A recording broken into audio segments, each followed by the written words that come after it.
오늘은 왕초보가 경매 시작 전에 알아둬야만 하고 용기를 얻을 수 있는 경매 기초에 관한 내용을 알려드리려고 합니다. 결론부터 말씀드리면 경매 입문자가 이 내용만 충분히 습득하여 따라하기만 하면 낙찰받고 수익을 낼 수 있게끔 쉽고 구체적으로 설명해 드리겠습니다. 자, 본격적으로 강의에 들어가기 앞서 경매가 처음부터 끝까지 어떤 절차로 시작되는지 알아보겠습니다.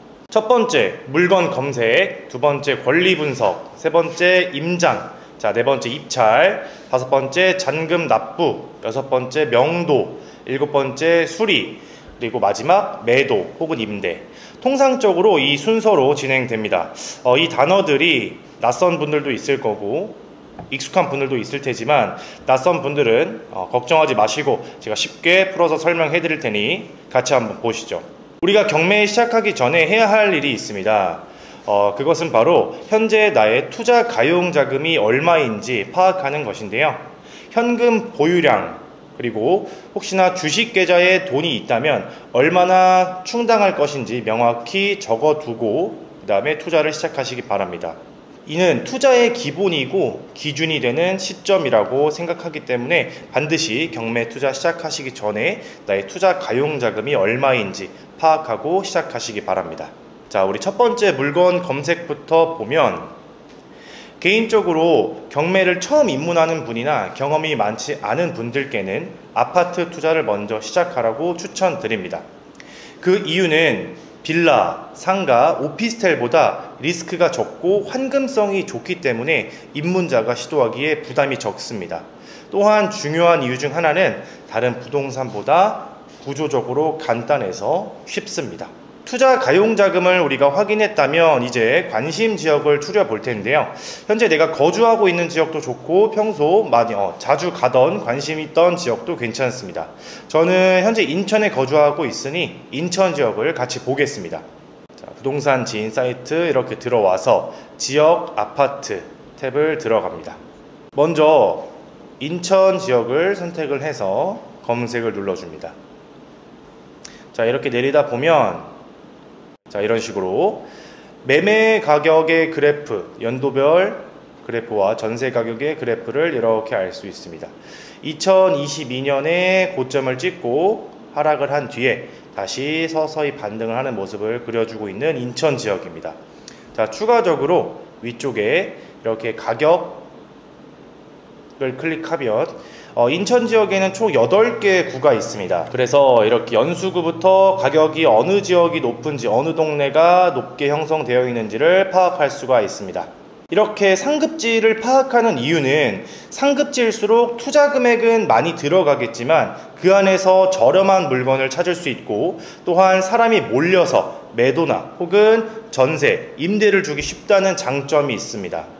내 투자 가용 자금에 맞는 지역과 동네를 선별해서 접근하면 훨씬 수월하겠습니다.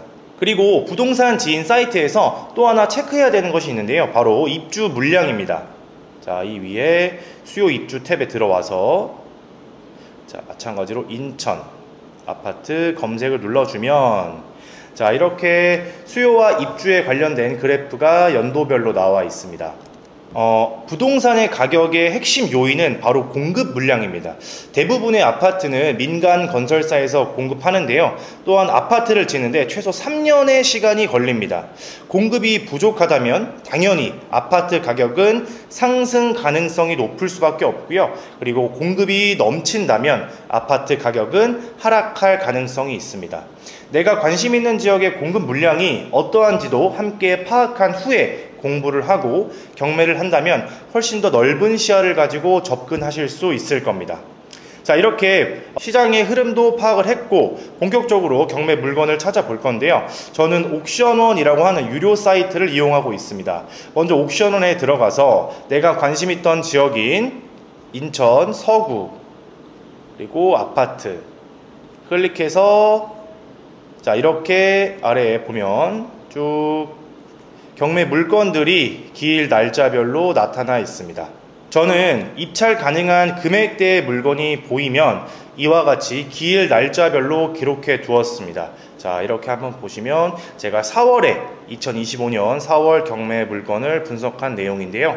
자, 이런 식으로 기일 날짜별로 지역과 아파트 단지 이름, 그리고 너비, 몇 세대가 있는지 이렇게 기록을 해 놓았습니다. 이렇게 내가 어떤 물건들이 관심이 있었는지, 어떤 물건을 우선적으로 권리 분석을 해야 할지, 그리고 시세를 파악할지 한눈에 알아보기 쉬웠습니다. 여러분도 꼭 기록해 보세요. 자, 이렇게 관심 물건들을 찾으면 이제 시세 조사를 합니다.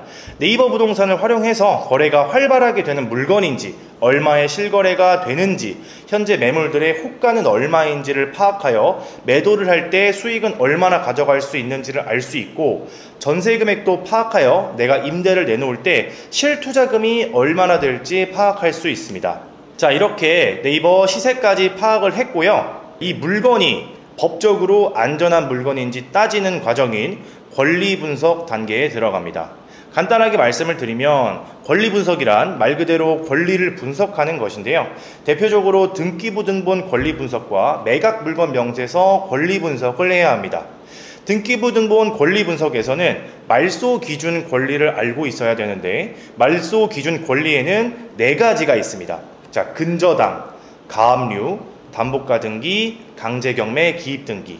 다시 한번, 근저당, 가압류, 담보가 등기, 강제경매 기입 등기. 자, 이 4가지는 꼭 암기하시기 바랍니다. 말소기준 권리의 뒤에 있는 권리는 모두 소멸되는데요. 등기부등본에서 이 4가지보다 앞서 설정된 권리가 있는 물건은 위험할 수 있습니다.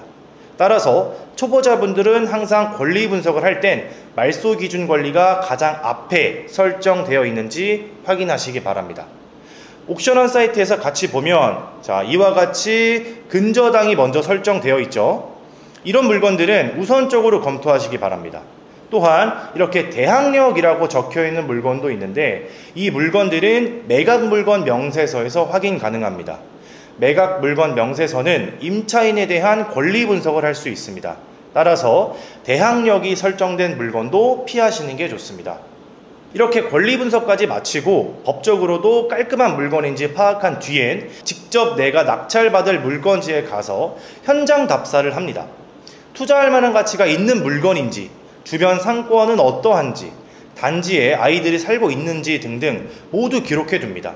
요즘엔 온라인으로 임장을 하시는 분들도 많은데, 저는 꼭 시간 내서 직접 그 아파트 단지를 한번 걸어보시라 말씀드리고 싶습니다. 자, 입찰을 위한 아파트 선정이 끝났습니다. 이제 얼마의 입찰가를 적을지 고민일 텐데요. 이 부분을 사람마다 모두 기준이 다를 겁니다.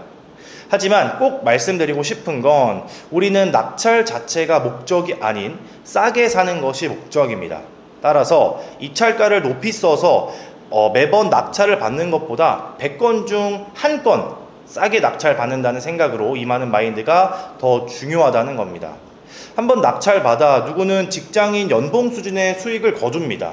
이처럼 내가 수익을 어떻게 가져갈지 정한 후에 그에 맞게 입찰가를 산정하시기 바랍니다. 입찰을 위한 준비물은 주민등록증, 도장, 입찰 보증금이 있습니다. 입찰 보증금은 수표 한 장으로 깔끔하게 준비하시기 바랍니다. 또한 입찰 현장에서 입찰가를 바꾸시는 분들이 종종 있는데, 입찰가는 전날까지 미리 정한 후에 정한 대로 쓰시기 바랍니다. 현장에서 입찰가를 바꾸면 실수를 할 가능성도 있습니다. 또한 실수를 방지하기 위해 연습 삼아 미리 써보는 것도 추천드립니다. 내가 직장인이어서 입찰을 하러 갈 수가 없거나 연차 부족 및 시간적 여유가 없을 시엔 대리 입찰을 활용할 수도 있는데요. 저도 직장인이다 보니까 대리 입찰 업체를 활용합니다. 시스템이 아주 잘 되어 있어서 자주 애용하고 있습니다. 자, 이렇게 입찰을 하게 되면 당일 점심 이후에 결과가 나오게 됩니다. 낙찰 혹은 폐찰이겠죠. 만약 폐찰을 한다고 해도 너무 낙담하거나 실망하지 마세요.